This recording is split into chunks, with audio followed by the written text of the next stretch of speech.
un petit cerveau et qui sommes en mesure de réfléchir, on reconnaît que beaucoup d'entreprises font des opérations à perte. Mais le faire délibérément justifie une malhonnêteté.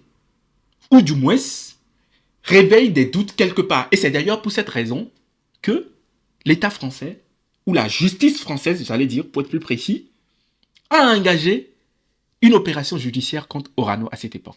Mais ce n'est pas tout. Tenez-vous tranquille.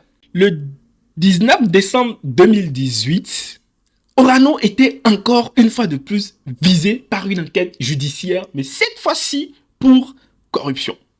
Et oui, l'âme fatale et fadidive la plus utilisée en Afrique. Le parquet national financier français a engagé des enquêtes sur des soupçons de corruption autour des activités minières du groupe nucléaire français Orano, ex-Areva, en Mongolie. Ces soupçons de corruption d'agents publics étrangers impliquent notamment un des prestataires d'Orano, la société de conseil Eurotradia International, qui a joué un rôle clé pour lui obtenir en 2013 l'exploitation de gisements d'uranium dans le désert de Gobi en Mongolie. Cette affaire s'inscrit dans le cadre d'une campagne anti-corruption en Mongolie où, dans un autre dossier, 2 anciens premiers ministres ont été incarcérés pour des accords controversés avec le géant minier anglo-australien Rio Tinto. Selon la lettre d'information spécialisée Intelligence Online, l'homme d'affaires Tim Riedinger, partenaire d'Eurotradia International, a été perquisitionné par le PNF dans le cadre de cette enquête préliminaire. À cette époque, Orano avait déclaré « Nous avons décidé de mettre fin à nos contrats avec Eurotradia.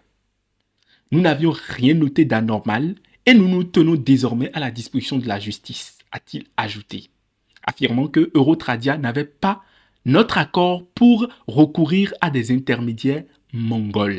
Et quand on observe ces 3 différentes affaires dans lesquelles Orano a été impliqué, on se rend compte que ce qui se passe au Niger actuellement n'est que la résultante de certaines actions d'Orano dans le pays. L'entreprise a porté plainte aujourd'hui au niveau de la justice nigérienne face à l'acte qu'a posé la DGDSE de Niamey. De la même manière, elle a intenté en justice un arbitrage dans le cadre de la reprise de ses activités au Niger par l'État nigérien. Il ressort de notre analyse, visiblement, et je vous le laisse déduire vous-même, que ce qui se passe